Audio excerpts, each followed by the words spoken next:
Hello everyone, स्वागत है आप सभी का हमारे यूट्यूब चैनल ज्ञान गंगा हिंदी में। और आज हम लोग पढ़ने वाले हैं गांधी इरविन फैक्ट के बारे में। दोस्तों, इससे पहले हम लोग चर्चा कर चुके हैं कि सविनय अवज्ञा आंदोलन किस तरीके से पूरे भारत में फैला। इसके आगे अब हम लोगों को देखना है। इससे पहले भी हम लोग ये पढ़ चुके थे कि 1930 में महात्मा गांधी और इरविन के बीच एक समझौता होना था, लेकिन वो समझौता टूट गया। आगे हम लोग 1931 और फिर 1932 के पैक्ट के बारे में पढ़ेंगे। यानी क्रमवार कहा जाए तो 3 सम्मेलन आयोजित हुए और तीनों को गोलमेज सम्मेलन कहा जाता है। ठीक है, इसके बारे में भी हम लोग पढ़ेंगे। तो आइए शुरू करते हैं वीडियो। दे रहा है कि सविनय अवज्ञा आंदोलन की व्यापकता से अंग्रेजी सरकार को समझौता करने के लिए बाध्य किया। जैसा कि आपको मालूम है, गांधी जी ने आंदोलन शुरू करने से पहले इरविन के सामने कुछ मांग रखी थी, लेकिन इरविन ने क्या किया था, गांधी जी से मिलने से इनकार कर दिया था। उसी तरीके से जो अखबार थे अंग्रेजी, उसने शुरू में महात्मा गांधी का खूब मजाक उड़ाया था। लेकिन जब आंदोलन व्यापक होता गया तो सरकार को झुकना पड़ा और सरकार ने ये तय किया कि हाँ, वो अब समझौता करने के लिए तैयार है। सरकार ने गांधी के साथ समझौता करनी पड़ी, जिसे गांधी इरविन पैक्ट के नाम से जाना जाता है। यानी महात्मा गांधी के साथ सरकार ने एक समझौता किया 5 मार्च 1931 को, और इसे ही दिल्ली समझौता या गांधी इरविन पैक्ट के नाम से जाना जाता है।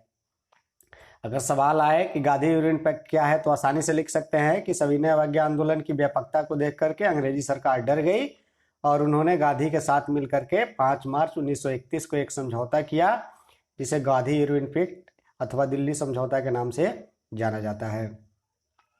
इसके तहत गांधी जी ने आंदोलन को स्थगित कर दिया तथा द्वितीय गोलमेज सम्मेलन में भाग लेने हेतु सहमत हो गए। तो इस तरीके से क्या हुआ कि सम्मेलन हुआ, उसमें मांग रखी गई, और मांग रखी गई ये अंग्रेजी सरकार के द्वारा ये रखा गया कि आप आंदोलन को तुरंत स्थगित कर दें, और महात्मा गांधी ने आंदोलन को स्थगित करने की बात स्वीकार ली।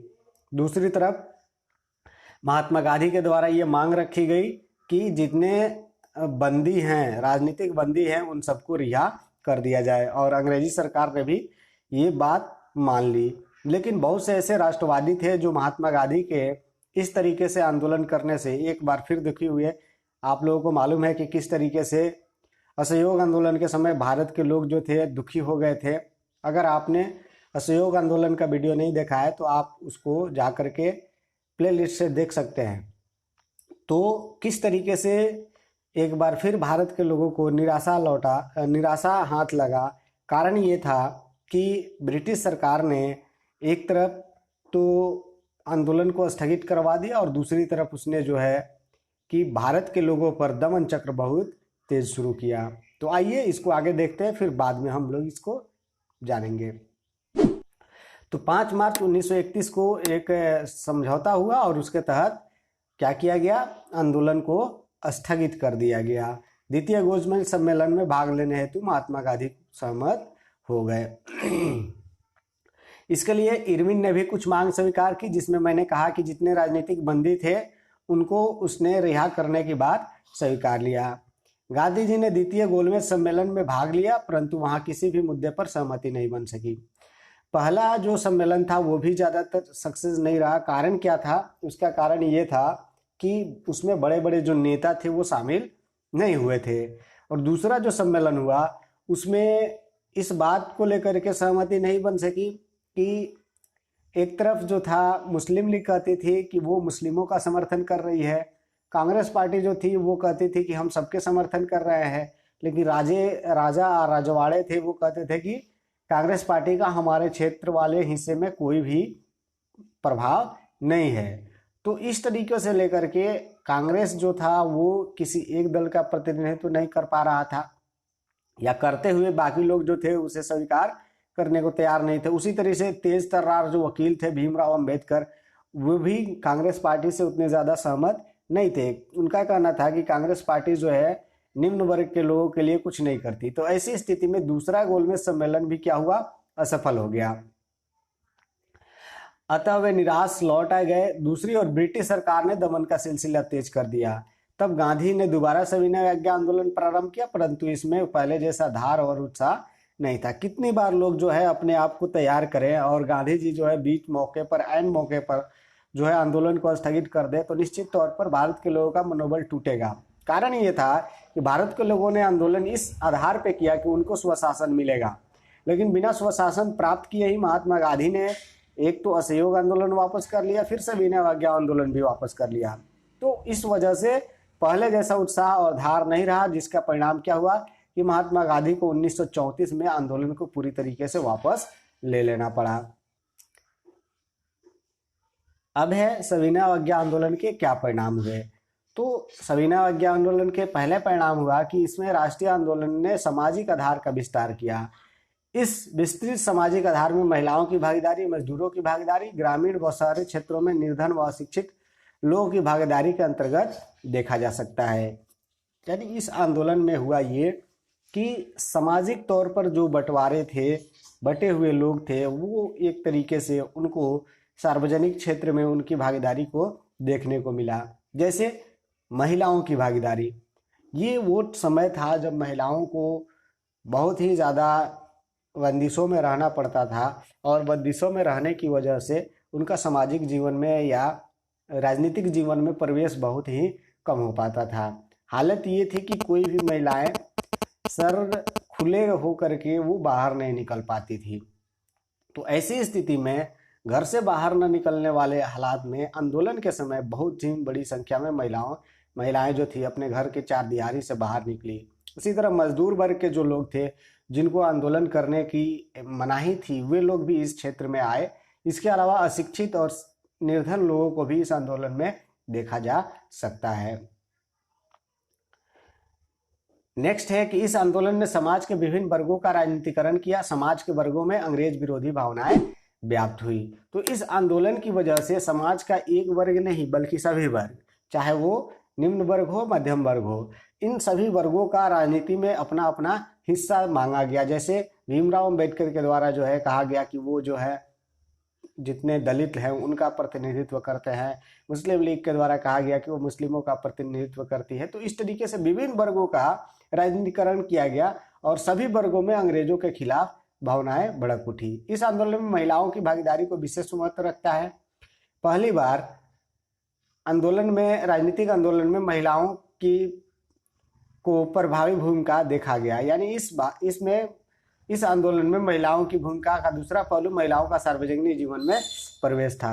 यानी इस आंदोलन के समय महिलाएं जो थी उनको राजनीतिक आंदोलन में देखा गया, यानी किसी राजनीतिक कार्यक्रम में हिस्सा ली महिलाएं, और साथ ही साथ उनको दूसरा चीज़ था कि सार्वजनिक जीवन में प्रवेश हुआ। जैसा कि मैंने पहले ही बताया कि सार्वजनिक हिस्सों में उनकी भागीदारी शून्य थी, यानी उनको चारदीवारी से बाहर निकल करके बाकी राजनीतिक फैसले या सामाजिक फैसले करने की मनाही थी। तो ऐसी स्थिति में इस आंदोलन के समय वो देखने को मिला कि महिलाएं जो थी उनका राजनीतिक और सामाजिक जीवन में प्रवेश हुआ।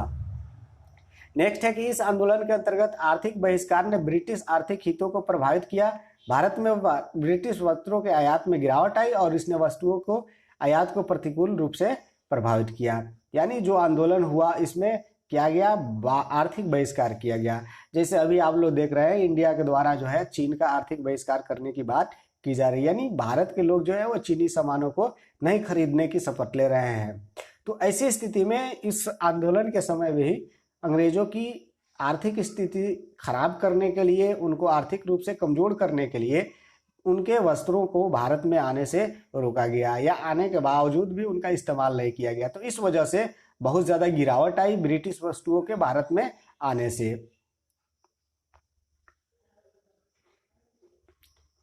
नेक्स्ट है कि इस आंदोलन के दौरान संगठन के नए तरीकों का इस्तेमाल हुआ जो पूर्व आंदोलन में नहीं थे। यानी पहले के आंदोलन में जो संगठन बनाए जाते थे उससे कुछ अलग हट करके बनाए। इस आंदोलन के दौरान वानर सेना और मंजरी सेना का एक नया रूप प्रदान किया गया। अब देखिए वानर सेना जो है वो पुरुषों के लिए, लड़कों के लिए बनाया गया, मंजरी सेना जो था लड़कियों के लिए बनाया गया। तो ये दो सेनाएं बनी जो क्या करती थी, खुद को जिस तरीके से आप लोगों ने रामायण में देखा था कि वानर सेना किस तरीके से पुल बनाती है राम को लंका पहुंचाने के लिए। तो ये वानर सेना जो थी और मंजरी सेना जो थी भारत के लोगों में राष्ट्रीयता की भावना को बढ़ा रही थी। इस समय प्रभात फेरी का आयोजन भी संगठनात्मक तरीके से आयोजित अंतर्गत विशेष महत्व रखता है। प्रभात फेरी आप लोग समझते हैं, सुबह के समय निकल करके लोगों को अपने नारों के द्वारा, अपने स्लोगन के द्वारा अंग्रेजी सरकार का विरोध करने की चेतावनी या एक तरीके से कहें कि सीख दी गई। इस पत्र पत्रिकाओं का इस्तेमाल भी लोगों को संगठित कर एक नया तरीका था, यानी संगठित करने का एक नया तरीका। पत्र पत्रिकाओं के माध्यम से, पत्र पत्रिका के माध्यम से क्या किया गया, लेख लिखे गए, भारत के लोगों में राष्ट्रीयता जागृत करने वाले समाचार पत्रों को लगाया गया और इस तरीके से भारत के लोग जो थे संगठित हुए।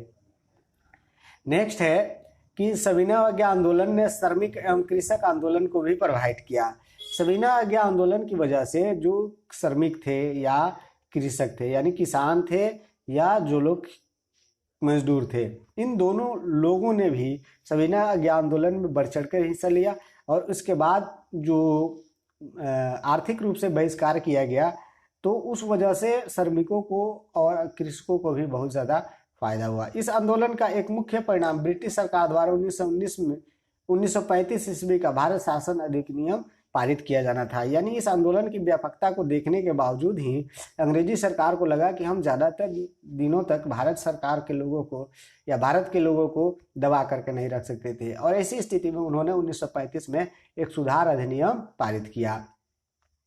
नेक्स्ट है कि पहली बार ब्रिटिश सरकार ने कांग्रेस से समानता के आधार पर बातचीत की। जैसा कि आप लोगों ने देखा था कि जब महात्मा गांधी ने आंदोलन शुरू करने से पहले इस बात को रखा था तो उसने मिलने से इनकार कर दिया था, लेकिन पहली बार ब्रिटिश सरकार जो थी कांग्रेस से समानता के आधार पर बातचीत करने के लिए तैयार हो गई इस आंदोलन की व्यापकता के बाद।